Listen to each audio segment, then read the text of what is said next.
हमने reactions mechanism में पिछले टाइम रिएक्शन मैकेनिज्म में न्यूक्लियोफिलिक सब्स्टिट्यूशंस आपको मैंने पढ़ाया था, जिसमें हमने क्या पढ़ा था, SN1 पढ़ाता था और SN2।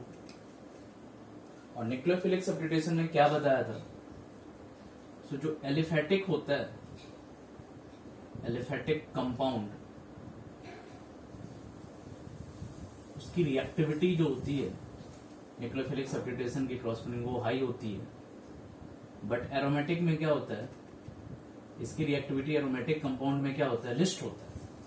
एरोमेटिक कंपाउंड में उसकी रिएक्टिविटी क्या होगी, लिस्ट होगी, लिस्ट रिएक्टिव होने का रीजन क्या था, जैसे हमने RX देखा था और एक हैलोरेंस लिया था, और हैलोरेंस में देखे थे तो न्यूक्लियोफिलिक सब्स्टिट्यूशंस जो है वो हैलोरेंस में काफी मतलब लिस्ट रिएक्टिव होता था, क्योंकि यहाँ पे एक डबल बॉन्ड कैरेक्टर का कॉन्सेप्ट आता था, इसके वजह से यहाँ पे एक कॉन्जुगेशन बनता था।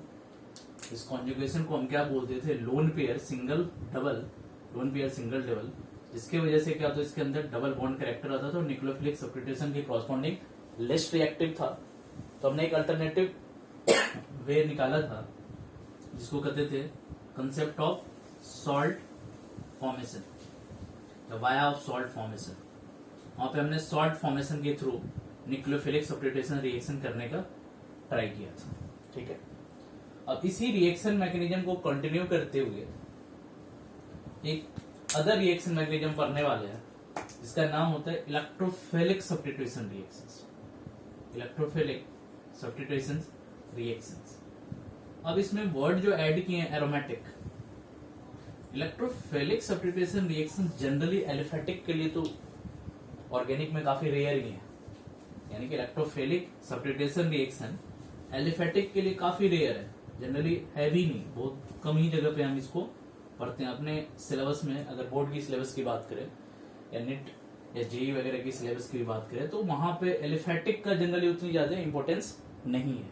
हाँ, एरोमेटिक का जरूर है। एरोमेटिक में इलेक्ट्रोफिलिक सब्स्टिट्यूशन रिएक्शन जो होता है, जितने भी एरोमेटिक कंपाउंड है, जैसे हमारा बेंजीन है, बेंजीन भी क्या था, एक तरह का एरोमेटिक कंपाउंड है। जैसे क्लोरोबेंजीन है, ये भी एक एरोमेटिक कंपाउंड है। हमें पढ़ना है, अभी हैलोरेंस को पढ़ेंगे तो क्लोरोबेंजीन को पढ़ेंगे। फिनॉल, ये भी एक एरोमेटिक कंपाउंड है। यानी उसके बाद बेंजल एल्डिहाइड की बात करें, ये भी एक एरोमेटिक कंपाउंड है।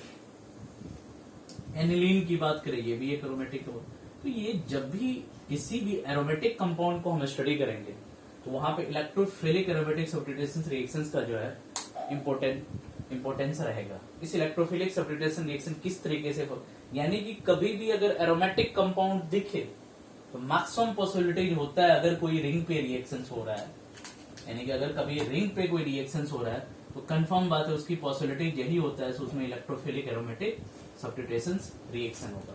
यानी कि अंडरस्टैंडिंग इसमें जो पॉइंट टू रिमेम्बर रखना है वो ये है, सो जब भी इलेक्ट्रोफिलिक सब्स्टिट्यूशन रिएक्शन आए, यानी कि एरोमेटिक कंपाउंड दिखे तो फर्स्ट देखो, अगर कभी रिंग पे जैसे ऑर्थो बनता है, पैरा बनता है, तो ऑर्थो या पैरा डायरेक्टिंग का कंसेप्ट इलेक्ट्रोफिलिक सब्स्टिट्यूशन रिएक्शन के कॉरस्पॉन्डिंग ही आता है।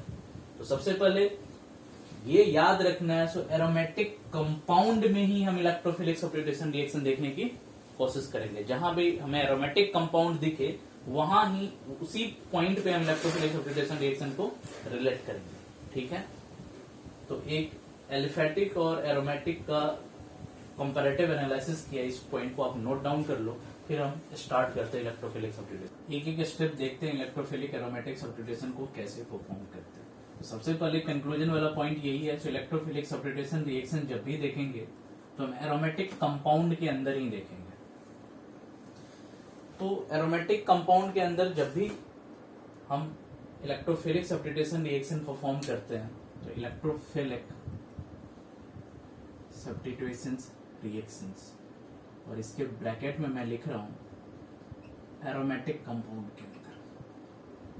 तो जब भी एरोमेटिक कंपाउंड के अंदर इलेक्ट्रोफिलिक सब्स्टिट्यूशन रिएक्शन होता है तो जनरली ये रिएक्शंस तो फर्स्ट बेसिक एरोमेटिक कंपाउंड की बात करें तो बेंजीन की बात करते हैं। बेंजीन एक तरह का एरोमेटिक कंपाउंड है। ये बेंजीन क्यों एरोमेटिक कंपाउंड है? यहाँ पे देख रहे हो कॉन्जुगेशन सेट हो रहा है डबल सिंगल डबल। तो डबल सिंगल डबल हो रहा है, डीलोकलाइजेशन प्रोसेस हो रहा है। और इस पे कितने पाई इलेक्ट्रॉन्स है? ध्यान से देखो, 1 bond, 2 bond, 3 bond, 3 pi bond है। तो 3 पाई बॉन्ड का मतलब कितने पाई इलेक्ट्रॉन्स हो जाएंगे? 3 पाई बॉन्ड में नंबर ऑफ पाई इलेक्ट्रॉन्स कितने हो जाएंगे? एक पाई बॉन्ड को बनाने में 2 इलेक्ट्रॉन्स की रिक्वायरमेंट, तो यहां पे 6 पाई इलेक्ट्रॉन्स बोल सकते हैं। तो एरोमेटिक चेक करने का एक रूल है, एरोमेटिक माने एरोमेटिक का एक कंडीशन है। तो कौन सा कंपाउंड एरोमेटिक होगा और कौन सा कंपाउंड एरोमेटिक नहीं होगा, उस रूल को बोलते हैं हकल रूल। हकल रूल के अकॉर्डिंग ये बोला गया था, सो अगर number of electrons 4n+2 pi electrons होगा, जैसे 4n+2, अब जैसे मान के चलो n की वैल्यू 0 पुट कर दो तो वैल्यू कितना आ जाएगा? n की वैल्यू अगर 0 पुट कर दें तो वैल्यू कितना आ जाएगा? 2 पाई इलेक्ट्रॉन्स।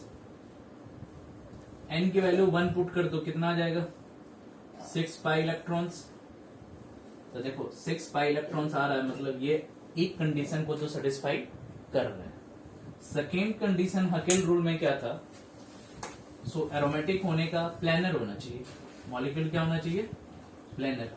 और प्लेनर का मतलब कार्बन एटम का हाइब्रिडाइजेशन कितना होना चाहिए? sp2। sp2 को याद रखना, sp2 का जो शेप आता है वो ट्राइगोनल प्लेनर होता है। तो अगर देखो यहाँ पे हर एक मॉलिक्यूल्स का हाइब्रिडाइजेशन निकाल लो, हर एक इस मॉलिक्यूल्स में हर एक कार्बन एटम का हाइब्रिडाइजेशन कितना है? sp2 है। तो जब भी कभी हर एक मॉलिक्यूल्स एक कंपाउंड में हर एक कार्बन एटम का हाइब्रिडाइजेशन sp2 है। और थर्ड क्या है? डीलोकलाइजेशन है, डीलोकलाइजेशन ऑफ पाई इलेक्ट्रॉन है। डीलोकलाइजेशन का मतलब क्या हुआ? कॉन्जुगेशन हमारा जो बन रहा है वो कौन सा बन रहा है? Double single double. तो ये 3 कंडीशंस अगर किसी भी कंपाउंड के अंदर सेटिस्फाइड होता है तो हम उसी कंपाउंड को एरोमेटिक बोलेंगे, अदरवाइज वो कंपाउंड क्या हो जाएगा? नॉन एरोमेटिक हो जाएगा या एंटी एरोमेटिक। हाँ, तो एरोमेटिक कंपाउंड होने के लिए ये हकेल रूल को सेटिस्फाइड। तो ये याद रखना, इलेक्ट्रोफिलिक सब्स्टिट्यूशन रिएक्शंस जब भी हम परफॉर्म कर रहे हैं तो एरोमेटिक कंपाउंड के लिए ही परफॉर्म करेंगे, विदाउट एनी एरोमेटिक कंपाउंड के अलावा। यानी कि जब भी एरोमेटिक कंपाउंड दिखे तो वहां पे कॉमन रिएक्शन जो आएगा, चाहे हम हेलो एल्केन पढ़ रहे हैं, हेलो एरिन्स पढ़ रहे हैं, चाहे हम फिनॉल पढ़ेंगे, चाहे ईथर पढ़ेंगे, जहां भी पढ़ेंगे तो हमें एक कॉमन रिएक्शन देखने को मिलेगा एरोमेटिक के अंदर। वो कौन सा होगा? Electrophilic substitution reaction. तो पहले एरोमेटिक के कंडीशंस को नोट डाउन कर लो, फिर इसके बाद जो है स्टेप बाइज हम आगे चलते हैं। पहले आप नोट डाउन के स्टेप्स के बारे में। ये रिएक्शन जनरली 3 स्टेप्स में हम परफॉर्म करने वाले हैं, उसमें से फर्स्ट स्टेप की बात करते हैं। तो जब भी ये रिएक्शंस हम परफॉर्म करेंगे तो 3 स्टेप्स में करेंगे। तो जब भी कभी भी कोई भी रिएक्शन मोर देन 1 स्टेप में हो रहा है तो वहां पे RDS डिफाइन होगा, यानी कि इस रिएक्शंस के लिए क्या होगा? कोई ना कोई स्टेप क्या होगा? RDS होगा। उस RDS के बारे में बात करेंगे। लेकिन अगर हम फर्स्ट स्टेप की बात करें, दिस इज स्टेप 01, तो इसको कहते हैं स्टेप 01 में कहते हैं generation of electrophile. Generation of electrophile step first को कहेंगे। अब जनरेशन ऑफ इलेक्ट्रोफाइल का क्या मीनिंग हुआ? जैसे ही मुझे इलेक्ट्रोफाइल दिखा तो तुरंत हमें स्ट्राइक करना चाहिए इलेक्ट्रोफाइल क्या होता है? इलेक्ट्रॉन डेफिशिएंट होता है कि एफिशिएंट होता है? इलेक्ट्रोफाइल, इलेक्ट्रॉन पॉजिटिव चार्ज है, तो डेफिशिएंसी होगी कि एफिशिएंसी होगी इलेक्ट्रॉन्स की? एफिशिएंसी का मतलब होता है नेगेटिव चार्ज का जाने वाला। इलेक्ट्रॉन्स जहां पे जाते हैं वहां पे नेगेटिव होगी पॉजिटिव होगा? तो पॉजिटिव है तो मतलब इलेक्ट्रॉन डेफिशिएंट है, इलेक्ट्रॉन की डेफिशिएंसी है। क्लियर है? अब देखो जनरेशन ऑफ इलेक्ट्रोफाइल यानी कि इलेक्ट्रोफिलिक सब्स्टिट्यूशन का स्टेप 01 है। जब भी इस इलेक्ट्रोफिलिक सब्स्टिट्यूशन रिएक्शंस को परफॉर्म करेंगे किसी भी एरोमेटिक कंपाउंड के साथ, इसके अंदर हम टोटल 5 रिएक्शंस को डील करते हैं। जनरली 5 टाइप के रिएक्शंस को डील करता है, 5 टाइप के रिएक्शंस को डील करता है। इलेक्ट्रोफिलिक या तो हम हैलोजिनेशन करेंगे, सेकेंड में आता है नाइट्रेशन, थर्ड में आता है नाइट्रेशन, थर्ड में आता है सल्फोनेशन, फोर्थ में आता है फ्रिडल क्राफ्ट एल्काइलेशन, और फिफ्थ में आता है फ्रिडल क्राफ्ट एसाइलेशन। यानी कि जब भी कभी भी किसी भी एरोमेटिक कंपाउंड पे इलेक्ट्रोफिलिक सब्स्टिट्यूशन रिएक्शन परफॉर्म करेंगे तो यही 5 तरह का रिएक्शन हम परफॉर्म करेंगे। जहां पे हो सकता है हैलोजन को सब्स्टिट्यूट करने की जरूरत पड़ रहा हो, वहां हैलोजनेशन करेंगे, नाइट्रेशन करेंगे। तो देखो हर एक कंपाउंड का अपना अपना क्या होगा, इलेक्ट्रोफाइल होगा। उसके बेसिस पे हम बता सकते हैं सो कौन सा कंपाउंड का कौन सा इलेक्ट्रोफाइल होगा। जैसे मान के चलो इलेक्ट्रोफाइल लेने के लिए हम रिएजेंट लेते हैं और रिएजेंट के बाद हमारा बनता है इलेक्ट्रोफाइल। ध्यान से, जैसे हेलोजनेशन करना है मुझे, तो हेलोजनेशन में मैंने Cl2 लिया प्लस एनहाइड्रस AlCl3 लिया। एनहाइड्रस का मतलब क्या होता है, जिसमें वाटर नहीं हो। अब Cl2 को देखो, Cl को Cl बॉन्ड Cl लिख सकते हैं। एल्युमिनियम में बताओ, एल्युमिनियम के आउटर मोस्ट शेल में कितने इलेक्ट्रॉन्स हैं? एल्युमिनियम ग्रुप 13 के अंदर आता है, बोरन, एल्युमिनियम, गैलियम, इंडियम और थैलियम। तो उसके आउटर मोस्ट शेल में 3 इलेक्ट्रॉन्स है। एल्युमिनियम के आउटर मोस्ट शेल में 3 इलेक्ट्रॉन्स है, तो ये 3 इलेक्ट्रॉन्स ने क्या किया, क्लोरीन के साथ शेयर करके AlCl3 बना दिया। अब ध्यान से देखो, इस एल्युमिनियम के पास टोटल आउटर मोस्ट शेल में कितने इलेक्ट्रॉन्स हो गए? 6। अब एल्युमिनियम के पास टोटल कितने इलेक्ट्रॉन्स हो गए? 6।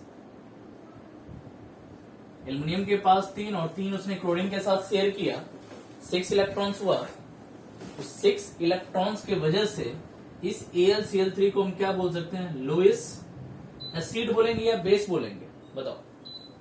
AlCl3 जो है, इसके सेंट्रल एटम जो एल्युमिनियम है उसके पास 6 इलेक्ट्रॉन्स है।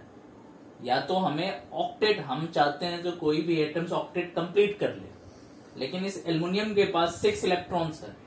तो बताओ ये एसिड की तरह बिहेव करेगा या बेस की तरह? बताओ, ये एसिड की तरह ट्रीट करेगा या बेस की तरह?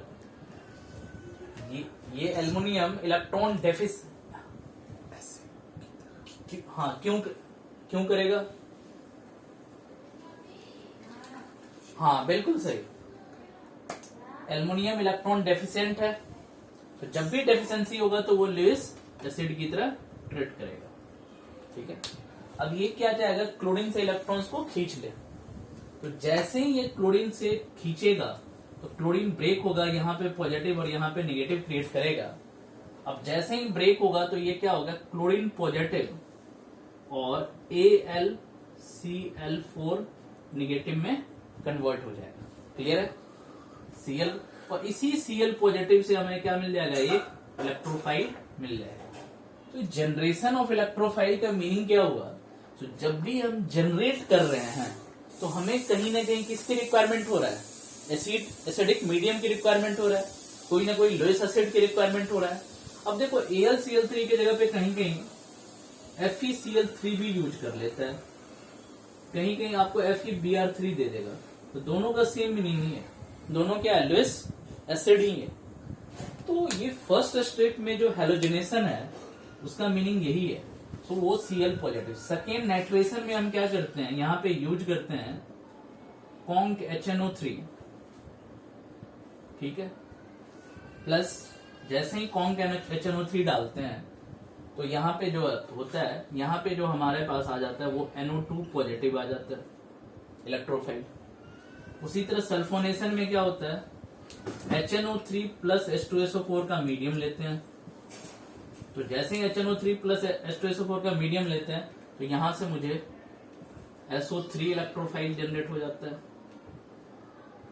फ्रीडल क्राफ्ट एल्काइलेशन एसाइलेशन में देखो, फ्रीडल क्राफ्ट में CH3Cl ले रहे हैं रिएजेंट इंपॉर्टेंट है और रिएजेंट के कॉरस्पॉन्डिंग इलेक्ट्रोफाइल इंपॉर्टेंट है। Cl2 एनहाइड्रस Cl3 से Cl पॉजिटिव आ गया। कॉन्क HNO3 को जब एसिडिक मीडियम में डालेंगे तो यहां से इलेक्ट्रोफाइल क्या आ जाएगा, NO2 पॉजिटिव आ गया। सल्फोनेशन जब करना है तो रिएजेंट HNO3 प्लस H2SO4 लिया, वहां से हमारे पास इलेक्ट्रोफाइल SO3 आ गया। फ्रीडल क्राफ्ट एल्काइलेशन का मीनिंग यही है, CH3Cl। जैसे ही CH3Cl को हमने AlCl3 में डालेंगे तो यहां से मुझे जो इलेक्ट्रोफाइल आएगा वो CH3 पॉजिटिव आ जाएगा। और लास्ट है जिसको फ्रीडल क्राफ्ट एसाइलेशन बोलते हैं, ये होता है CH3C डबल बॉन्ड OCl। इसको एसिड क्लोराइड भी बोलते हैं, CH3COCl। तो जैसे ही एसिड क्लोराइड को एनहाइड्रस AlCl3 में डालोगे तो यहां से क्या हो जाएगा, सिंपल जो हमारे पास कार्बोकेटाइन बन के आ जाएगा, यही आ जाएगा वो निगेटिव, और यहाँ पे क्या हो जाएगा, कार्बोकेटाइन फॉर्मेशन होगा। तो ये एक इलेक्ट्रोफाइल हो जाएगा। तो हर एक कंपाउंड में क्या देख रहे हैं, इलेक्ट्रोफाइल की वैल्यू जो है वो चेंज हो रहा है, डिपेंड करेगा हमारा रिएजेंट किस तरह का हम ले रहे हैं। समझ में आ रहा है? जब एसाइलेशन में CH3COCl ले रहे हैं तो CH3CO पॉजिटिव इलेक्ट्रोफाइल आ रहा है, फ्रीडल क्राफ्ट में CH3। तो हमें सिर्फ इलेक्ट्रोफाइल ध्यान में रखना है। एक बार Cl पॉजिटिव आ रहा है, एक बार NO2 पॉजिटिव आ रहा है, एक बार। तो मुझे सबसे इंपॉर्टेंट है इलेक्ट्रोफाइल ध्यान में रखना है, और मीडियम जो लेना है वो मीडियम किस तरह का मीडियम होना चाहिए, एसिडिक मीडियम। क्योंकि जनरेशन ऑफ इलेक्ट्रोफाइल जब भी होगा तो वहां पे मीडियम किस तरह का होना चाहिए, एसिडिक मीडियम। समझ रहे? इस एसिडिक मीडियम के वजह से ही जो सामने में रिएजेंट है उस रिएजेंट से वो इलेक्ट्रॉन्स को विड्रॉ करेगा, और विड्रॉ करने के बाद जो है इलेक्ट्रोफाइल को जनरेट करेगा। तो फर्स्ट स्टेप में ये पांचों रिएक्शंस का डिफरेंट इलेक्ट्रोफाइल जो जनरेट हो रहा है, इसको आप नोट डाउन कर लो। नेक्स्ट जाके हम स्टेप नंबर 2 को कंटिन्यू करेंगे, पहले फर्स्ट को नोट डाउन। तो ये 5 टाइप्स के रिएक्शंस को अच्छी तरीके से रिकॉल करके उसके कॉरस्पॉन्डिंग का इलेक्ट्रोफाइल ध्यान में रखना है विद रिएजेंट के साथ। तो कौन सा इलेक्ट्रोफाइल है और किस तरह का रिएजेंट हम यूज करेंगे। ठीक, सेकेंड स्टेप को करते हैं। First step is the generation of electrophile and second step is the formation of carbocation intermediate. Step 02 होगा, स्टेप 02 को कहेंगे फॉर्मेशन ऑफ कार्बोकेटाइन। और ऑलरेडी बता दिया था मैंने, सो RDS जो होता है या तो कार्बोकेटाइन होता है या एनाइन होता है या फ्री रेडिकल होता है। तो यहाँ पे फॉर्मेशन ऑफ कार्बोकेटाइन होगा, इसी स्टेप को हम क्या बोल देंगे, RDS, रेट डिटरमाइनिंग स्टेप। अब देखो ये स्टेप कैसे परफॉर्म करते हैं। तो ऑलरेडी हमारा कॉम्प्लेक्स जो एक बेसिक एरोमेटिक कंपाउंड ले रहे हैं, बेंजीन। जैसे सपोज एक बेसिक एरोमेटिक कंपाउंड हमने बेंजीन लिया। अब जो हमने जनरेट कर चुके हैं इलेक्ट्रोफाइल कौन कौन सा जनरेट किया हमने, पहला इलेक्ट्रोफाइल जनरेट किया था या तो Cl पॉजिटिव था या तो Br पॉजिटिव था। Br positive electrophile always positive. और ये किस प्रोसेस के अंदर जनरेशन हुआ था, हैलोजेनेशन के अंदर। उसके बाद NO2 पॉजिटिव जनरेट हुआ था नाइट्रेशन के अंदर। SO3 जनरेट हुआ था सल्फोनेशन के अंदर। ये याद रखना है, इलेक्ट्रोफाइल को याद रखना है। CH3 पॉजिटिव जनरेट हुआ था फ्रीडल क्राफ्ट एल्काइलेशन के अंदर। और एक और था CH3 C double bond O positive. यहाँ पे Cl था, Cl हटा, पॉजिटिव क्रिएट हुआ। ये किसके अंदर था, फ्रीडल क्राफ्ट एसाइलेशन के अंदर। तो ये पांचों ये 5 टाइप्स के रिएक्शन था, उसके कॉरस्पॉन्डिंग हमने ये इलेक्ट्रोफाइल जनरेट कर चुके हैं। अब जो रिएक्शंस का काम करेगा वो सारा वर्क जो है वो इलेक्ट्रोफाइल का है। इलेक्ट्रोफाइल क्या करेगा, यहां पे देखो एक कॉन्जुगेशन हो रहा है, डबल सिंगल डबल। तो ये इलेक्ट्रोफाइल हमारा क्या होता है, इलेक्ट्रॉन्स डेफिशिएंट होता है। अगर इसमें से एक बॉन्ड को ब्रेक कर दिया जाए, ये क्या चाहेगा, इसको और इसको इंटरेक्ट करोगे, ये तो सिंगल बॉन्ड से करेगा नहीं इंटरेक्शन, ये किससे करेगा, डबल बॉन्ड से। क्योंकि सिंगल, डबल और ट्रिपल में बोले तो डबल थोड़ा सा ज्यादा रिएक्टिव होता है क्योंकि उसके पास पाई बॉन्ड होता है। तो यहाँ पे पाई इलेक्ट्रॉन्स है। जैसे ही इसका अटैक होगा, जैसे ही ये न्यूक्लियोफाइल पे जो डबल बॉन्ड पे अटैक करेगा, तो जैसे ही इलेक्ट्रोफाइल जैसे ही अटैक करेगा बेंजीन रिंग पे, मान के चलो अटैक किया, ये बॉन्ड ब्रेक करने की पॉसिबिलिटीज है। और बॉन्ड जैसे ही ब्रेक करेगा, ध्यान से देखो, जैसे ही बॉन्ड ब्रेक किया तो ये तो इंटैक्ट है, इसमें कोई चेंजेज नहीं किया। यहां पे देखो ध्यान से, यहाँ पे एक हाइड्रोजन ऑलरेडी पहले से है, दिख रहा है आपको? यहाँ पे एक हाइड्रोजन ऑलरेडी पहले से है, क्योंकि कार्बन का कितने बॉन्ड होते हैं? 4 बॉन्ड, 1 बॉन्ड, 2 बॉन्ड, 3 बॉन्ड और ये चौथा बॉन्ड हाइड्रोजन। तो H ऑलरेडी पहले से था। अब जैसे ही ब्रेक होगा तो ब्रेक होके एक जगह पे पार्शियली नेगेटिव, एक जगह पे पार्शियली पॉजिटिव क्रिएट होगा। तो मान के चलो हमने एक पोजीशन पे पार्शियली नेगेटिव बनाया, जैसे यहाँ पे नेगेटिव बन गया और यहाँ पे पॉजिटिव सेंटर आ गया। अब जहां पे नेगेटिव होगा वहां पे इलेक्ट्रोफाइल क्या जाएगा? वहां पे आके एड ऑन हो जाएगा। तो जैसे ही यहाँ पे इलेक्ट्रोफाइल एड ऑन हुआ तो ये पॉजिटिव और ये नेगेटिव आपस में क्या होगा? न्यूट्रलाइज हो जाएगा। एक बार फिर से समझो। सबसे पहले हमारे पास बेंजीन था, उसमें डबल, सिंगल, डबल एक कॉन्जुगेशन हो रहा था, जिसकी वजह से डीलोकलाइजेशन हो रहा था, एरोमेटिक की क्राइटेरिया को फुलफिल कर रहा था। अब जैसे इलेक्ट्रोफाइल सामने में आया तो इलेक्ट्रोफाइल इलेक्ट्रॉन डेफिशिएंट होता है, वो चाहेगा इस कंपाउंड के किसी भी बॉन्ड को ब्रेक करके अपने इलेक्ट्रॉन्स को खींचने का, और जहां पे बॉन्ड उसको इलेक्ट्रॉन्स मिलेगा वहां पे जाके अटैच्ड होगा। तो ये एक डबल बॉन्ड को हमने ब्रेक कर दिया। डबल बॉन्ड में क्या होता है? 2 इलेक्ट्रॉन्स होता है। एक पाई बॉन्ड में कितने इलेक्ट्रॉन्स होते हैं? 2 इलेक्ट्रॉन्स। तो ये 2 इलेक्ट्रॉन में से क्या हुआ? एक इलेक्ट्रॉन्स इस कार्बन ने अपने तरफ खींच लिया। जैसे ये जो बॉन्ड ब्रेक हुआ है कुछ इस तरीके से हुआ है, जिसकी वजह से यहाँ इस कार्बन के इलेक्ट्रॉन इसने खींच लिया। इस पे क्या हो गया? डेल्टा नेगेटिव, और इस पे क्या हो जाएगा? Delta positive. इस वजह से यहाँ पे नेगेटिव क्रिएट हुआ। अब ये इलेक्ट्रोफाइल क्या हो गया? इस कार्बन पे अटैक करके यहाँ पे इलेक्ट्रोफाइल ज्वाइंट हो गया, जिसके वजह से हमारा कॉम्प्लेक्स कुछ इस तरीके से अब बन जाएगा। सिंपल, ये डबल रहेगा इंटैक्ट, यहां पे पॉजिटिव आ गया। क्लियर है? उसके बाद यहां पे H था ही, यहां पे इलेक्ट्रोफाइल ज्वाइन हो गया। क्लियर है? हाँ, एक हाइड्रोजन अभी भी यहां पे है ही, हाइड्रोजन को कोई हमने टच नहीं किया, हाइड्रोजन ऑलरेडी यहां पे है। अब देखो, इस कंपाउंड के अंदर भी कॉन्जुगेशन आ रहा है। कौन सा कॉन्जुगेशन है? रिकॉल करके बताओ। इस कंपाउंड के अंदर किस तरह का कॉन्जुगेशन होगा? और अगर कभी कार्बोकेटाइन कॉन्जुगेशन में, बिल्कुल डबल, सिंगल कार्बोकेटाइन, या कार्बोकेटाइन सिंगल डबल भी बोल सकते, तो डबल सिंगल कार्बोकेटाइन की वजह से ये रेजोनेंस क्या हो जाएगा? स्टेबलाइज हो जाएगा। और जैसे ही रेजोनेंस स्टेबलाइज हो जाएगा तो ये कार्बोकेटाइन मोर स्टेबल कार्बोकेटाइन बन जाएगा। ठीक है? ये कार्बोकेटाइन हमारा क्या हो जाएगा? मोर स्टेबल कार्बोकेटाइन हो जाएगा, यानी कि ये रेजोनेंस स्टेबलाइज्ड हो गया। ठीक है? अब इसके बहुत सारे रेजोनेटिंग फॉर्म बन जाएंगे।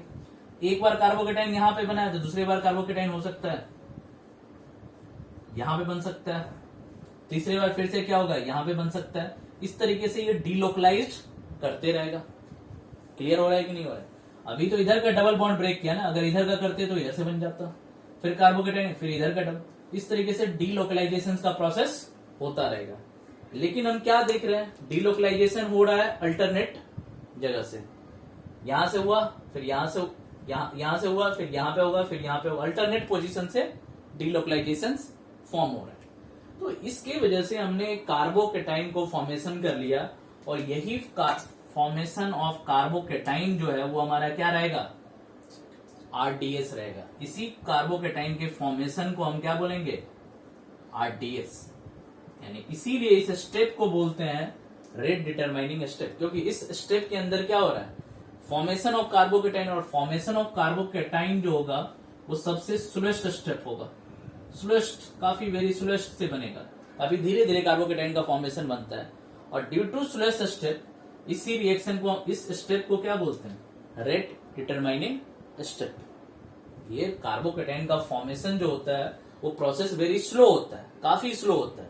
तो स्लो होने की वजह से इसको हम क्या बोलते हैं, रेट डिटरमाइनिंग स्टेप। क्योंकि अगर मान लीजिए चलो कोई रिएक्शन 3 स्टेप में हो रहा है, उसमें से स्लोएस्ट स्टेप कितना फास्ट हो रहा है उसी पे हमारा रिएक्शन का क्या करता है, रेट डिपेंड करता है। तो इसी वजह से इस रिएक्शन के इस स्टेप को हम बोलते हैं आरडीएस। तो हर एक में क्या होगा, इलेक्ट्रोफाइल, एक में इलेक्ट्रोफाइल क्या जाके लगेगा, Cl लग जाएगा, दूसरे में क्या लग जाएगा, NO2 लग जाएगा, तीसरे में SO3, CH3, इसी के कॉरस्पॉन्डिंग सारे इलेक्ट्रोफाइल लगते जाएंगे। तो कॉम्प्लेक्स हमारा क्या होगा, तैयार होते जाएगा। क्लियर है, बस इलेक्ट्रोफाइल को चेंज करते जाएंगे। इलेक्ट्रोफाइल तो ऑलरेडी मुझे पता है, गिवन इलेक्ट्रोफाइल दिया हुआ है, हम क्या करेंगे, उसको बारी बारी से क्या करेंगे, कनेक्ट करते जाएंगे। क्लियर है, तो फर्स्टली इसको नोट डाउन कर लो। नेक्स्ट लास्ट स्टेप की बात करेंगे, स्टेप 03 पार्ट रहेगा, वो ये रहेगा। सो इलेक्ट्रोफाइल क्या यूज करते हैं और इलेक्ट्रोफाइल को यूज करने के कॉरस्पॉन्डिंग कार्बोकैटायन कैसे बनता है, ये सेकेंड पार्ट। फर्स्ट पार्ट में हमने देखा था जनरेशन ऑफ इलेक्ट्रोफाइल। इलेक्ट्रोफाइल हमने एक पार्टिकुलर रिएजेंट से बनाया था इन हेल्प ऑफ एनहाइड्रस या कोई भी एसिडिक मीडियम ले लो, जैसे मान लीजिए इलेक्ट्रॉन डेफिशिएंट स्पीसीज को यूज कर लिया था, AlCl3 FeCl3 किसी को यूज कर लिया था, जिसकी वजह से मेरे को इलेक्ट्रोफाइल तैयार हो गया। अब इस इलेक्ट्रोफाइल के थ्रू हमने डबल बॉन्ड को ब्रेक करके हमने क्या किया, कार्बोकैटायन का फॉर्मेशन कर लिया। अब इसके अंदर लास्ट स्टेप की बात करते हैं। तो लास्ट स्टेप में हम क्या करते हैं, तो जैसे ही हमने कार्बोकैटायन का फॉर्मेशन किया, तो अब देखो लास्ट स्टेप जो करेंगे वो हम क्या करेंगे। तो last step is the removal of A proton.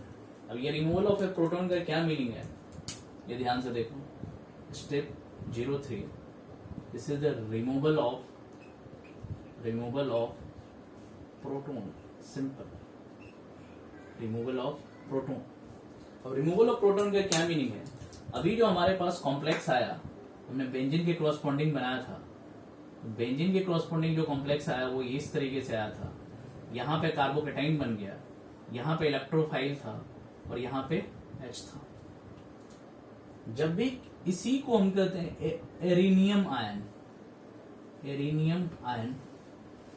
और इसी को सिग्मा कॉम्प्लेक्स भी बोलते हैं। सिग्मा कॉम्प्लेक्स जस्ट एक कहने का तरीका है, क्योंकि ये रेजोनेंस स्टेबलाइज होता है।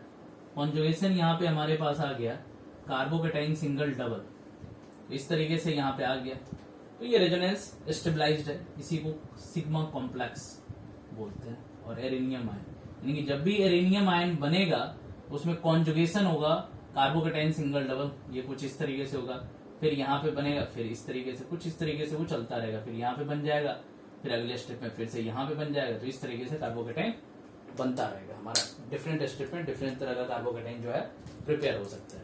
पोजीशन क्या होगा, या तो इस पे बनेगा, या यहाँ पे बनेगा, या यहाँ पे बनेगा, इसी तरफ बन सकता है कार्बोकैटायन। कार्बोकैटायन की यही पोजीशन हो सकता है ना, फर्स्ट पोजीशन, सेकेंड पोजीशन और थर्ड पोजीशन। अब क्या होगा, ध्यान से देखो, जब भी कभी कार्बोकैटायन बनेगा तो उसके जस्ट साथ वाला, अभी हम इसकी बात कर रहे हैं, फर्स्ट के पॉइंट ऑफ व्यू से कर रहे हैं। जैसे ही कार्बोकैटायन बनेगा, अब ये कार्बोकैटायन है, इसको हम अभी इरेज कर देते हैं, इस कार्बोकैटायन की बात नहीं करना है। तो जैसे ही हमने यहाँ पे कार्बोकैटायन बना, अब कर रहा है रिमूवल ऑफ ए प्रोटोन। सबसे बेस्ट प्रोटोन कौन होता है, H पॉजिटिव। सबसे बेस्ट प्रोटोन की बात करें तो ऑर्गेनिक में जनरली प्रोटोन रिमूवल या प्रोटोन एड ऑन की बात करें तो H पॉजिटिव की बात करते हैं। देखो ये H जो है H पॉजिटिव के फॉर्म में रिलीज हो जाएगा। जैसे ही यहां से H पॉजिटिव के फॉर्म में जाएगा तो H के पास एक इलेक्ट्रॉन्स होता है। ध्यान से देखो, ये H और कार्बन के बीच क्या है, एक बॉन्ड है, जिसमें कार्बन ने एक इलेक्ट्रॉन दिया था, एक इलेक्ट्रॉन H ने दिया था। जैसे ही H ने अपना इलेक्ट्रॉन छोड़ के गया, किस फॉर्म में गया, H पॉजिटिव के फॉर्म में, यानी कि प्रोटॉन का रिमूवल हो गया। तो ये इलेक्ट्रॉन्स क्या करेगा, ये इलेक्ट्रॉन्स इसको, इस पॉजिटिव को क्या करेगा, न्यूट्रलाइज कर देगा। जैसे ही H पॉजिटिव जाएगा तो यहाँ पे जो एक एक्स्ट्रा इलेक्ट्रॉन्स बचेगा, ये इलेक्ट्रॉन्स इस पॉजिटिव को क्या करेगा, न्यूट्रलाइज कर देगा। और न्यूट्रलाइज करके हमारा जनरली कॉम्प्लेक्स क्या बन जाएगा, ये बॉन्ड जो है यहाँ पे आने के बाद सिंपल फिर से क्या होगा, डबल में कन्वर्ट हो जाएगा और इलेक्ट्रोफाइल हमारा क्या लग जाएगा, यहाँ पे प्लेस हो जाएगा। क्लियर है। अब इस H पॉजिटिव को लाने के लिए, भेजने के लिए हमें कुछ ना कुछ निगेटिव का जरूरत पड़ेगा। इस H पॉजिटिव यानी प्रोटॉन को रिमूव करने के लिए हमें कुछ ना कुछ निगेटिव का जरूरत पड़ेगा, तो हम कुछ ना कुछ एक छोटा सा न्यूक्लियोफाइल को यूज कर लेंगे और ये न्यूक्लियोफाइल H आपस में क्या होगा, रिमूव होके निकल जाएगा। इलेक्ट्रोफाइल और न्यूक्लियोफाइल आपस में क्या होगा, क्योंकि निगेटिव और पॉजिटिव में इलेक्ट्रोस्टैटिक फोर्स ऑफ, और यही हमारा फाइनल क्या होगा, प्रोडक्ट बनेगा, फाइनल प्रोडक्ट। तो इलेक्ट्रोफिलिक एरोमेटिक सब्स्टिट्यूशन में ज्यादा कोई प्रॉब्लम नहीं होना चाहिए। सिंपल 3 स्टेप्स रिएक्शन होता है। एक कार्बोकेटाइन का सबसे पहले जनरेशन ऑफ इलेक्ट्रोफाइल कर लो, या तो Cl पॉजिटिव करेंगे, NO2 पॉजिटिव करेंगे, SO3 पॉजिटिव करेंगे, या CH3 पॉजिटिव करेंगे, या CH3 CO पॉजिटिव। पांचों टाइप का रिएक्शंस रिकॉल करना चाहिए, halogenation, sulphonation, nitration, Friedel craft alkylation and acylation. जैसे ही हमने जनरेशन कर लिया, सेकेंड टाइम क्या करना है, RDS मतलब कार्बोकेटाइन का फॉर्मेशन करना है। कार्बोकेटाइन का फॉर्मेशन कैसे करेंगे, जब ये इलेक्ट्रोफाइल डबल बॉन्ड के साथ इंटरैक्ट करेगा तो कार्बोकेटाइन का फॉर्मेशन होगा। अब कार्बोकेटाइन की वजह से वो रेजोनेंस स्टेबलाइज्ड होगा, तो उसी कार्बोकेटाइन में अब स्टेप थर्ड में जाके एक रिमूवल ऑफ प्रोटॉन वाला स्टेप होगा। जैसे ही प्रोटॉन का ट्रांसफर होगा तो फिर से वो क्या करेगा, जो एक एक्स्ट्रा इलेक्ट्रॉन आएगा वो क्या करेगा, डबल बॉन्ड को फिर से प्रिपेयर कर देगा और हमारा कॉम्प्लेक्स विद इलेक्ट्रोफाइल के साथ तैयार हो जाएगा। अब ध्यान से देखो, जिस इलेक्ट्रोफाइल को लाना था वो मैंने ले आया, और यहां के जो H पॉजिटिव था, यहां पे तो H था ना, कंपेयर करो इस कंपाउंड से। अगर मैं सिंपल बेंजीन की बात करें तो बेंजीन में हमारे पास यहाँ H था, इस H पॉजिटिव को क्या बोलेंगे, इलेक्ट्रोफाइल। और यहां से जो इलेक्ट्रोफाइल आया वो इलेक्ट्रोफाइल क्या किया, H पॉजिटिव को रिमूव कर दिया। इस इलेक्ट्रोफाइल ने यहां पे कैसे प्लेस हुआ, जब ये इलेक्ट्रोफाइल यहां पे आया होगा तो यहां पे इसको H पॉजिटिव मिला, तो जैसे ही इलेक्ट्रोफाइल आया तो H पॉजिटिव को रिमूव किया। इसी वजह से इस रिएक्शन को क्या बोलते हैं, इलेक्ट्रोफिलिक सब्स्टिट्यूशन रिएक्शन। यानी कि इस बेंजीन से हमने एक इलेक्ट्रोफिलिक डेरिवेटिव बेंजीन बनाया। कैसे बनाया, वाया इलेक्ट्रोफिलिक सब्स्टिट्यूशन के थ्रू। यानी कि यहाँ का जो H पॉजिटिव था, उस H पॉजिटिव को हमने एक इलेक्ट्रोफाइल के थ्रू क्या किया, रिप्लेस कर दिया, सब्स्टिट्यूट कर दिया वाया कार्बोकेटाइन। इसी को इलेक्ट्रोफिलिक सब्स्टिट्यूशन रिएक्शन करते हैं। यानी कि इलेक्ट्रोफिलिक सब्स्टिट्यूशन कोई नया रिएक्शन नहीं है, जस्ट बेंजीन या बेंजीन के डेरिवेटिव जो भी एरोमेटिक कंपाउंड होता है हर एक के पास H पॉजिटिव जरूर होता है। तो जब H पॉजिटिव होता है तो उस H पॉजिटिव को रिमूव करना वाया इलेक्ट्रोफाइल, कंप्लीटली रिमूव नहीं कर रहे हैं, सब्स्टिट्यूट कर रहे हैं। H पॉजिटिव को एक अलग इलेक्ट्रोफाइल के थ्रू हमने सब्स्टिट्यूट कर दिया, उसी प्रोसेस को इलेक्ट्रोफिलिक सब्स्टिट्यूशन रिएक्शन बोलते हैं। तो आई थिंक कनेक्ट हुआ होगा, इलेक्ट्रोफाइल के थ्रू ही इलेक्ट्रोफाइल को हमने क्या किया है, सब्स्टिट्यूट किया है वाया कार्बोकेटाइन। तो इसको नोट डाउन कर लो, यही 3 स्टेप्स में इस रिएक्शन को परफॉर्म करते हैं, नोट डाउन। आगे देखते हैं, तो इलेक्ट्रोफिलिक एरोमेटिक सब्स्टिट्यूशन 3 स्टेप्स में पता चल गया हो रहा है, जिसमें हमारा RDS जो होता है वो कार्बोकेटाइन होता है। यानी कि अब देखो, सबसे इंपॉर्टेंट पॉइंट डिस्कस करने वाले हैं। तो इलेक्ट्रोफिलिक सब्स्टिट्यूशन रिएक्शंस की जो रिएक्टिविटी होती है, रिएक्टिविटी ऑफ इलेक्ट्रोफिलिक सब्स्टिट्यूशंस, इस पे क्वेश्चंस आते हैं। So reactivity of electrophilic substitution reactions aromatic के अंदर की बात कर रहे हैं, वो किस पे डिपेंड करता है। तो सिंपल क्या देखा हमने, तो एरोमेटिक कंपाउंड में, यानी कि अभी हमने बेंजीन का एग्जांपल लिया था, सो बेंजीन में किसी भी एक H को हटा के, यहाँ पे जो H है उसको किसी इलेक्ट्रोफाइल से रिप्लेस कर दिया हमने, सब्स्टिट्यूट कर दिया। जैसे ही सब्स्टिट्यूट किया तो हमारा कॉम्प्लेक्स जो बन गया सिंपल, यहाँ पे इलेक्ट्रोफाइल आया गया वाया कार्बोकेटाइन। ये 3 स्टेप्स रिएक्शन था जो अभी हमने देखा। अब देखो, इलेक्ट्रोफाइल किस पे अटैक कर रहा है, रिंग पे अटैक करके कार्बोकेटाइन का फॉर्मेशन कर रहा है। तो इलेक्ट्रोफाइल क्या कर रहा है, रिंग पे अटैक करके कार्बोकेटाइन का फॉर्मेशन हो रहा है। उसके बाद कार्बोकेटाइन को न्यूट्रलाइज करने के लिए वहां से प्रोटॉन का रिमूवल होता है। तो इनकमिंग ऑफ इलेक्ट्रोफाइल किस पे, रिंग पे, रिंग पे इलेक्ट्रोफाइल का इनकमिंग हो रहा है, यानी कि इलेक्ट्रोफाइल अटैक ऑन रिंग। तो बताओ अगर इलेक्ट्रोफाइल को रिंग पे अटैक करवाना है और इलेक्ट्रोफाइल के अटैक होने से ही हमारा क्या बनता है, आरडीएस बनता है। आरडीएस क्या बनता है, कार्बोकेटाइन बनता है। तो किसी भी रिंग पे इलेक्ट्रोफाइल अटैक कब कर पाएगा, जब इलेक्ट्रॉन डेंसिटी कम होगा या ज्यादा होगा रिंग पे, सोच के बताओ। तो अगर इलेक्ट्रोफाइल को इलेक्ट्रॉन्स इस रिंग पे अटैक करवाना है तो बताओ इलेक्ट्रॉन डेंसिटी ज्यादा चाहिए कि कम चाहिए,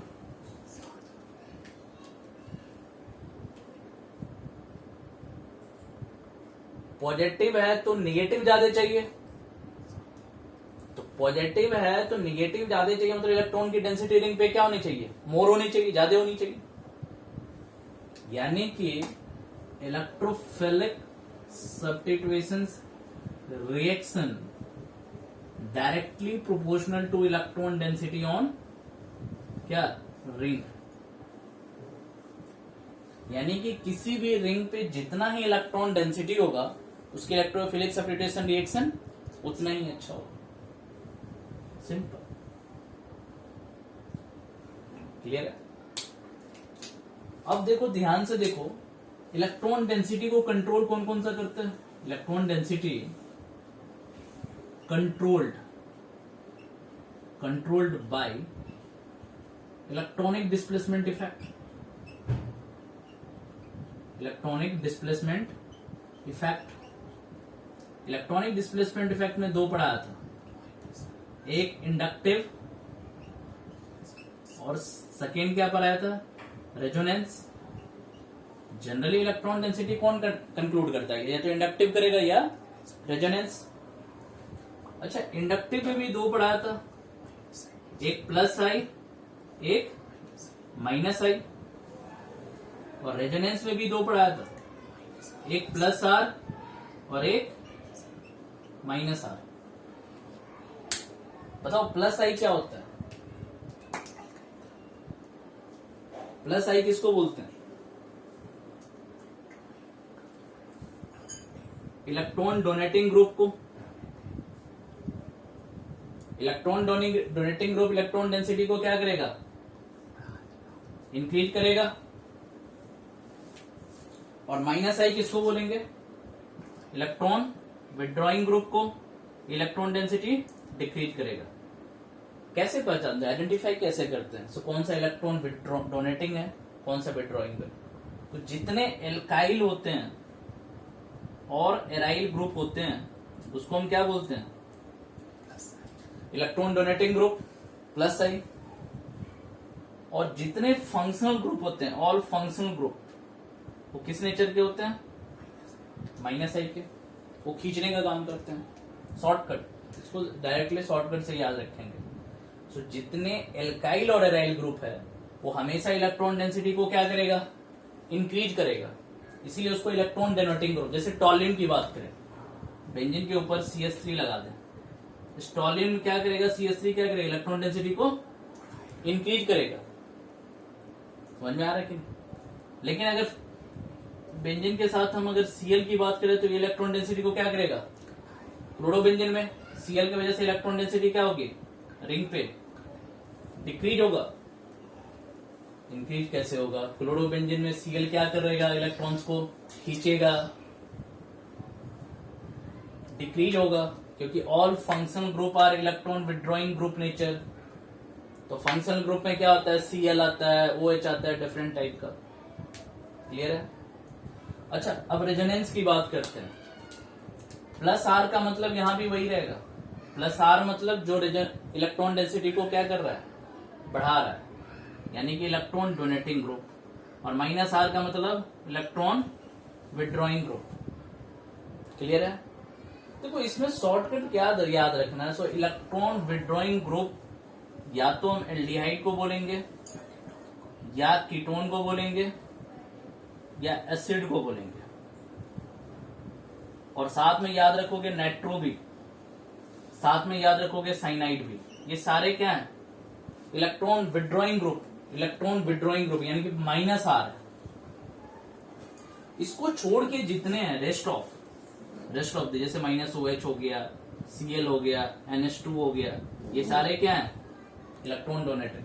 तो सिर्फ याद रखना है carbonyl compound, aldehyde, ketone, acid, nitrous, cyanide, ये सारे क्या होते हैं? जैसे SO3H की बात करें, सल्फोनिक ग्रुप की बात करें, तो ये भी क्या होते हैं? माइनस आर होते हैं। तो शॉर्टकट में याद क्या रखना है? प्लस आर में electron donating group, minus R में इलेक्ट्रॉन विड्रॉइंग ग्रुप, और इलेक्ट्रॉन विड्रॉइंग ग्रुप में एल्डिहाइड, कीटोन्स, एसिड। अब इसी इलेक्ट्रॉन डेंसिटी के वजह से इसकी रिएक्टिविटी को हम डिसाइड करते हैं। सो विच इज मोर रिएक्टिव? जिसपे इलेक्ट्रॉन डेंसिटी जितना ही ज्यादा रहेगा वो उतना ही ज्यादा रिएक्टिव होगा। अब एक चीज और जो हम जानते हैं, क्या जानते हैं? तो अगर किसी पे दोनों ग्रुप है, इंडक्टिव और रेजोनेंस है, तो हमको हमेशा प्रेफर किसको करते हैं? इंडक्टिव मोर प्रेफरेबल होता है रेजोनेंस से। हमेशा इंडक्टिव को हम क्या करते हैं? ज्यादा प्रेफर देते हैं। एक्सेप्ट याद रखना है, एक्सेप्ट एक केस को छोड़ के, फिनॉल को छोड़ के। इंडक्टिव ऑलवेज रेजोनेंस से ज्यादा प्रेफर होता है, एक्सेप्ट वन केस छोड़ के, फिनॉल को छोड़ के। ये बड़ा इंपॉर्टेंट पॉइंट है, इसके बारे में अभी डिस्कशन करेंगे। पहले आप यहां तक नोट डाउन कर लो, ये इंपॉर्टेंट पॉइंट रहेगा। तो फिनॉल को छोड़ के बाकी हर एक केस के लिए हम क्या करते हैं? इंडक्टिव को ज्यादा प्रायोरिटी देते हैं रेजोनेंस से। क्लियर है? इसको नोट डाउन कर लो। तो reactivity of electrophilic substitution reaction हमने इलेक्ट्रॉन डेंसिटी के बेसिस पे देखा। जितना ही रिंग पे जितना ही इलेक्ट्रॉन डेंसिटी ज्यादा रहेगा, उसकी रिएक्टिविटी उतनी ही ज्यादा होगी। अब इसको थोड़ा सा समझते हैं, तो किस तरीके से इफेक्ट करेगा इलेक्ट्रॉन डेंसिटी। तो देखो क्या है, हमारा बेंजीन जो एक रेफरेंस है, क्योंकि हमने अभी इलेक्ट्रोफिलिक सब्स्टिट्यूशन रिएक्शन किसमें आपको सिखाया था? बेंजीन के अंदर। अब रिएक्टिविटी की बात करते हैं, तो जिस कंपाउंड की रिएक्टिविटी बेंजीन से ज्यादा है, ध्यान से देखो, जिस कंपाउंड की रिएक्टिविटी बेंजीन से ज्यादा है, यानी कि बोल सकते हैं ग्रेटर देन है, और जिस कंपाउंड की लेस देन है। कुछ कंपाउंड ऐसे होंगे जिसमें इलेक्ट्रोफिलिक सब्स्टिट्यूशन की जो रिएक्टिविटी होगा, रिएक्टिविटी हम ये जो एरो डाल रहे हैं वो रिएक्टिविटी का डाल रहे हैं, so reactivity less than benzene,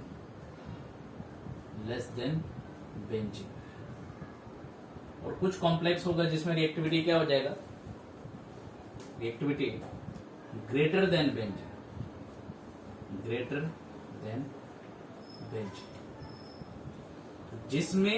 जिसमें रिएक्टिविटी लेस देन बेंजीन होता है उसको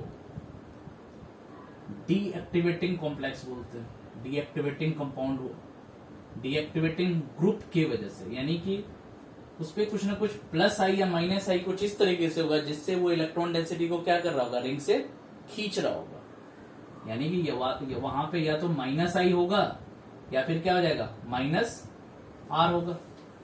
और जब भी माइनस और माइनस आर सपोर्ट कर देगा तो क्या होगा? इलेक्ट्रॉन डेंसिटी डिक्रीज हो जाएगा, जिसके वजह से वो हाईली डीएक्टिवेट। जैसे एग्जांपल पे बात करें तो बेंजीन के साथ अगर हमने Cl लगा दिया, जो भी हमें पढ़ने वाला है हेलोरेंस में ध्यान से देखो, माइनस आई इसमें है क्योंकि ये इलेक्ट्रॉन डेंसिटी को खींचेगा, माइनस आई है। लेकिन कॉन्जुगेशन में क्या है? कॉन्जुगेशन में क्या है? प्लस आर है। लेकिन अभी हमने पढ़ा है सो माइनस आई हमेशा, यानी कि इंडक्टिव डोमिनेट करता है किससे? रेजोनेंस से। तो नेट इफेक्ट किसका होगा? माइनस आई का। तो नेट इफेक्ट जो होगा वो माइनस आई का होगा। इस वजह से ये लेस रिएक्टिव के कैटेगरी में जाएगा, लेस रिएक्टिव कैटेगरी में जाएगा। कुछ कंपाउंड ऐसे होते हैं जिसकी रिएक्टिविटी ज्यादा होती है, किससे? बेंजीन से। जैसे हम बात करते हैं फिनॉल की, बात कर ले, बेंजीन के ऊपर OH की बात करें। अब बेंजीन के ऊपर OH में -I भी है और नीचे की तरफ क्या हो रहा है? कॉन्जुगेशन भी हो रहा है, तो क्या है? +R भी है। लेकिन हमने क्या बोला था इसमें +R जो होता है वो डोमिनेंसी होता है -I से। यही सिर्फ एक स्पेशल केस है जिसके वजह से नेट इफेक्ट की वजह से क्या होगा? Electron density, electron donating group dominate करेगा, इलेक्ट्रॉन डेंसिटी को बढ़ाएगा और ये हाई रिएक्टिव होगा, ये हाई रिएक्टिव कॉम्प्लेक्स होगा। इसी को कहेंगे एक्टिवेटिंग ग्रुप। यानी कि अगर कभी बेंजीन पे OH लगा हुआ है तो उसको क्या कहेंगे? Activating group. तो देखो एक्टिवेटिंग ग्रुप कौन कौन सा होता है। एक्टिवेटिंग ग्रुप एक होता है फिनॉल, एक होता है OCH3। OCH3 को क्या बोलोगे? ईथर का, मिथॉक्सी, यानी कि ये भी पढ़ेंगे मिथॉक्सी, ये ईथर का ग्रुप है। ये भी क्या होता है? एक्टिवेटिंग ग्रुप होता है। एनिलीन, याद रखोगे एनिलीन में NH2 आता है, तो ये भी क्या होता है? हाईली एक्टिवेटिंग ग्रुप होता है। कहीं पे CH3 लगा हुआ है, टॉल्यून, तो ये भी क्या होगा? एक्टिवेटिंग ग्रुप होगा। तो ये कुछ एक्टिवेटिंग ग्रुप है। डीएक्टिवेटिंग ग्रुप की बात करें तो डीएक्टिवेटिंग ग्रुप में halogen, fluorine, chlorine, bromine, iodine, ये सारे क्या होंगे? डीएक्टिवेटिंग। एल्डिहाइड, कीटोन्स, एसिड, ये सारे क्या होंगे? Deactivating. Aldehyde, ketones, acid, nitro, NO2, ये क्या डीएक्टिवेटिंग ग्रुप होगा? CN, ये सारे डीएक्टिवेटिंग ग्रुप है। क्लियर है? तो जो इलेक्ट्रॉन डेंसिटी को डिक्रीज कर दे तो रिएक्टिविटी को स्लो अप कर देगा, और जो इलेक्ट्रॉन डेंसिटी को इंक्रीज कर दे मतलब एक्टिवेटिंग को थोड़ा क्या गया? फास्ट कर देगा। तो ये समझ में आना चाहिए, ये जब भी ग्रुप दिखे तो एक्टिवेटिंग और ये ग्रुप दिखे तो डीएक्टिवेटिंग, ये ग्रुप दिखे तो डीएक्टिवेटिंग, ये एक्टिवेटिंग।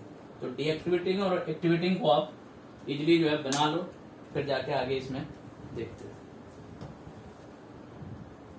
और डीएक्टिवेटिंग ग्रुप के बेसिस पे हमने क्या किया, तो इसको दो कैटेगरी में कर लिया। एक कॉम्प्लेक्स को एक्टिवेट करता है टुवर्ड्स इलेक्ट्रोफिलिक सब्स्टिट्यूशन रिएक्शन, और एक कॉम्प्लेक्स को डीएक्टिवेट करता है towards electrophilic aromatic substitution on the basis of +I, inductive and resonance. अब जो डिस्कशन रहेगा वो हैलो एरेंज के क्रॉसपॉन्डिंग रहेगा। ये हमने बेसिक्स थोड़ा किया GOC से। अब जो डिस्कशन हमारा रहेगा वो हैलो एरेंज, यानी कि अभी जो कॉम्प्लेक्स पढ़ने वाला है कंपाउंड, उसके आसपास का डिस्कशन रहेगा। तो हम जो अभी कॉम्प्लेक्स पढ़ने वाले हैं वो क्या पढ़ने वाले हैं? बेंजीन के ऊपर X, ये हमारा हैलो एरेंज, हैलो एरेंज, और ये हमारा बेंजीन है। दोनों में से अगर रिएक्टिविटी पूछा जाए तो benzene is more reactive, statement देता है। So benzene is more reactive towards electrophilic substitution reaction than halogens. But question है क्यों, ऐसा क्यों हो रहा है? सो बेंजीन जो है वो ज्यादा रिएक्टिव है इलेक्ट्रोफिलिक सब्स्टिट्यूशन। तो देखो बेंजीन में रेजोनेंस तो हो रहा है, यहाँ भी डबल सिंगल डबल है, तो यहाँ पे भी रेजोनेंस हो रहा है, रेजोनेंस। बट इस रेजोनेंस के साथ यहाँ पे क्या ग्रुप है? -I ग्रुप भी कनेक्टेड है, और यही -I ग्रुप क्या है? डीएक्टिवेटिंग ग्रुप है। डीएक्टिवेटिंग ग्रुप का यही मीनिंग हुआ, इलेक्ट्रॉन डेंसिटी को क्या कर रहा है? ये डिक्रीज कर रहा है। जबकि हमें इलेक्ट्रोफिलिक सब्स्टिट्यूशन के लिए इलेक्ट्रॉन डेंसिटी क्या चाहिए, ज्यादा चाहिए। तो ये क्वेश्चन फर्स्ट क्वेश्चन पूछता है हैलोजेंस के corresponding. So halogens is less reactive towards electrophilic substitution than benzene. तो इसका रीजन यही होगा, तो due to highly deactivating group halogen, halogen के डीएक्टिवेटिंग प्रॉपर्टीज की वजह से ही वो क्या होता है, लिस्ट रिएक्टिव होता है इलेक्ट्रोफिलिक सब्स्टिट्यूशन रिएक्शन के कॉरस्पॉन्डिंग। सेकेंड क्वेश्चन जो इसके अंदर आता है, ये फर्स्ट क्वेश्चन हो गया जिसका ये एक्सप्लेनेशन थोड़ा सा ये हो गया। सेकेंड क्वेश्चन जो पूछा जाता है, सो क्लोरीन जो है, क्लोरीन जो हैलोजेंस के अंदर होता है या ब्रोमीन होता है, वो क्या है, एक इलेक्ट्रॉन विड्रॉइंग ग्रुप है।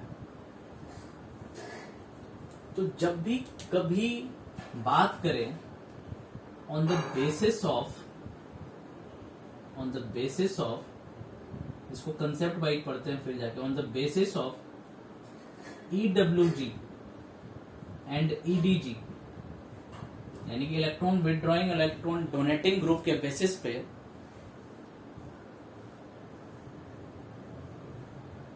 जो डायरेक्टिंग प्रॉपर्टीज होता है, directing property of electrophilic substitutions, यानी कि on the basis of electron withdrawing and electron donating directing property of electrophilic substitution का क्या मीनिंग हुआ। तो दो तरह का डायरेक्टिंग होता है, एक होता है ऑर्थो एंड पैरा डायरेक्टिंग, यानी कि जब भी कभी इलेक्ट्रोफाइल आया तो या तो ऑर्थो एंड पैरा पे आएगा, और सेकेंड टाइप का डायरेक्टिंग होता है मेटा डायरेक्टिंग।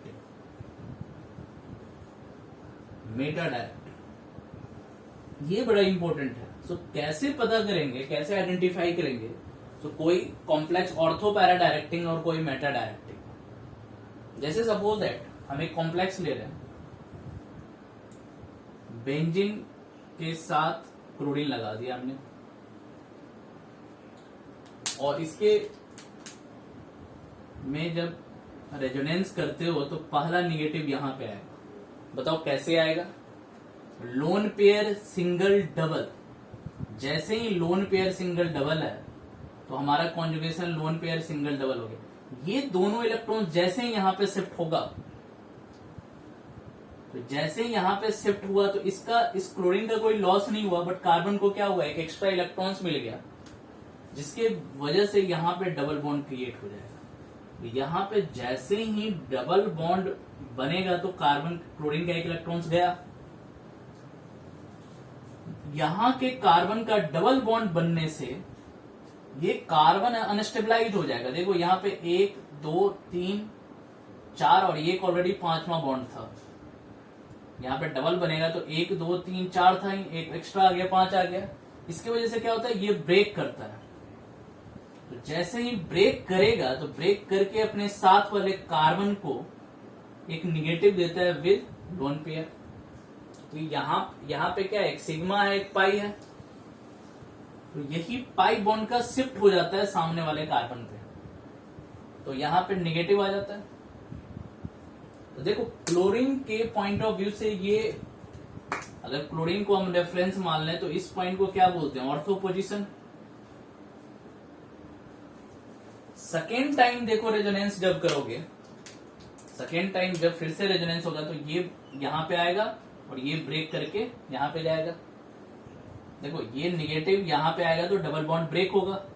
जैसे ही डबल बॉन्ड बनेगा तो ये बॉन्ड को टूटना पड़ेगा, क्योंकि ये कार्बन के पास ज्यादा नंबर ऑफ इलेक्ट्रॉन्स हो जाएगा। यहाँ पे 1 2 3 और एक हाइड्रोजन ऑलरेडी है, जैसे ही यहाँ पे डबल आएगा तो टोटल 5 हो जाएगा।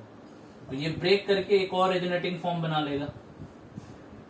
बेंजीन Cl के ऊपर पॉजिटिव, यहाँ पे ऑलरेडी अब क्या हो जाएगा, निगेटिव विद लोन पेयर आ जाएगा, यहाँ पे डबल, यहाँ पे डबल। तो देखो ये ऑर्थो पोजीशन था, अब ये कौन सा पोजीशन हो गया, para position.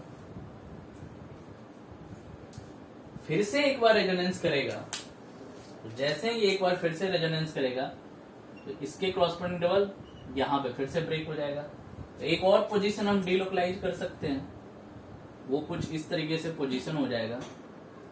Cl to the power positive, और Cl के ऊपर पॉजिटिव जैसे ही होगा तो यहां पे ये बॉन्ड, यहां पे डबल और यहां पे निगेटिव।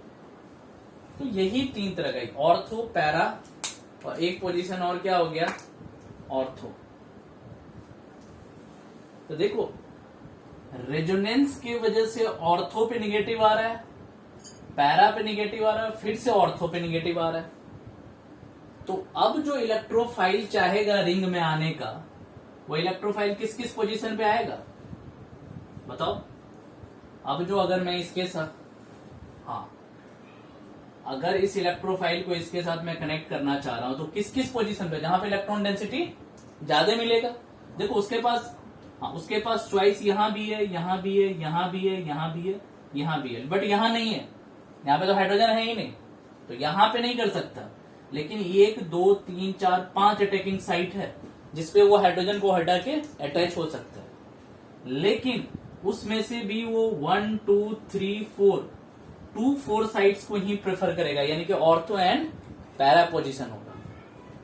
इसीलिए बोलते हैं hello Erin is ortho and para directing, ortho and para directing towards electrophilic substitution reactions. यानी कि ड्यूरिंग रेजोनेंस निगेटिव चार्ज जो आ रहा है वो सिर्फ ऑर्थो एंड पैरा पे ही आ रहा है।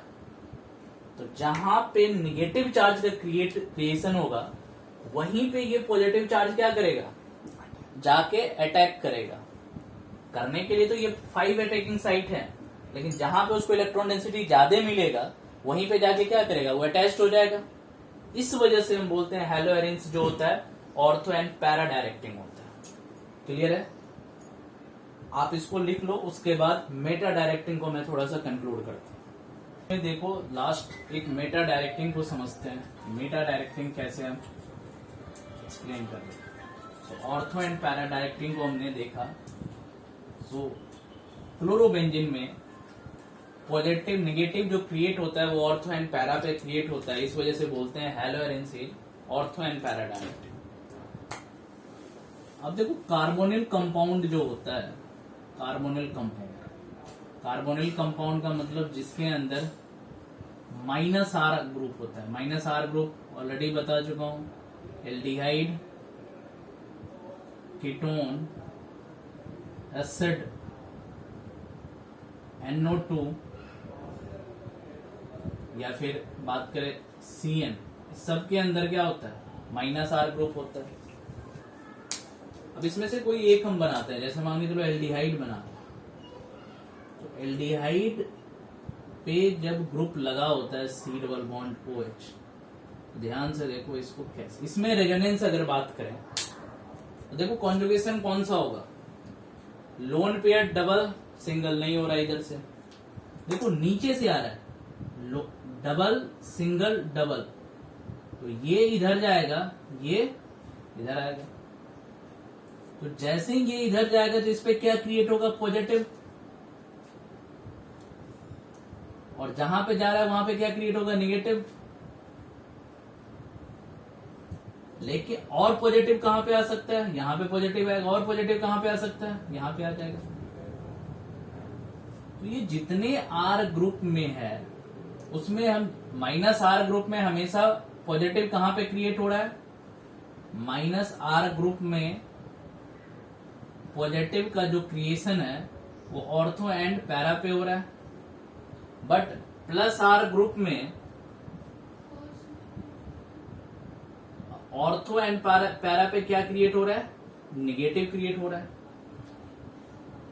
तो हम ये कंक्लूड कर सकते हैं तो ये जो मेटा वाला पोजीशन है, यही मेटा वाला पोजीशन है, इस पोजीशन पे ऑर्थो एंड पैरा के रिस्पेक्ट में इलेक्ट्रॉन डेंसिटी थोड़ी तो ज्यादा होगा। यहाँ पे पॉजिटिव है तो हम ये तो बोल सकते हैं ना, जैसे मान लीजिए हमारा 1 2 3 4 5 6, तो 2 और 4 वाला पोजीशन अगर पॉजिटिव है तो हम बोल सकते हैं ना, तो electron density on 2,4 lesser than electron density on 3,5 और 2,4 हमारा कौन सा position, ortho position, ortho and para, और 3,5 कौन सा है, मेटा। तो अब हम क्या बोल सकते हैं, अगर इसके साथ अगर हम कोई इलेक्ट्रोफाइल लाते हैं तो किस पोजीशन पे आएगा, अटैक करेगा, या तो ये 3 पे अटैक करेगा या फिर 5 पे अटैक करेगा। इसीलिए इस ग्रुप को हम बोलते हैं, इस टाइप के कंपाउंड को बोलते हैं मेटा डायरेक्टिव। यानी कि शॉर्टकट क्या याद रखना है, जिसके अंदर -R ग्रुप लगा है जिस कंपाउंड के अंदर, और वो कंपाउंड यही है, ये कंपाउंड यही है, या एल्डिहाइड होगा, कीटोन्स होगा, एसिड होगा, साइनाइड होगा, या फिर नाइट्रो होगा, जिसके अंदर -R ग्रुप है वो मेटा डायरेक्टिंग, जिसके अंदर +R ग्रुप है वो ortho and para directing. Shortcut, simple shortcut trick से याद रखेंगे, जिसके अंदर -R ग्रुप है, -R ग्रुप इसी 3-4-5 के अंदर होता है, एल्डिहाइड, कीटोन्स, एसिड, नाइट्रोसाइनाइड, यही हमारे लेवल पे तो यही आएगा, एल्डिहाइड, कीटोन, एसिड और साइनाइड। तो जिसके अंदर -R ग्रुप है वो मेटा डायरेक्टिंग, और जिसके अंदर +R ग्रुप है वो ऑर्थो एंड पैरा डायरेक्टिंग। ठीक है, तो ये एक इलेक्ट्रोफिलिक एरोमेटिक सब्स्टिट्यूशंस का कंप्लीट डिस्कशन था। ये एक बेसिक पार्ट था जिसके थ्रू हमने रिलेट कर लिया। अब नेक्स्ट क्लास में क्या करेंगे, इसको अच्छी तरीके से हम हैलोजन से रिलेट करके इजीली हम इसको फिनिश कर लेंगे। तो आप इसको नोट डाउन कर लो।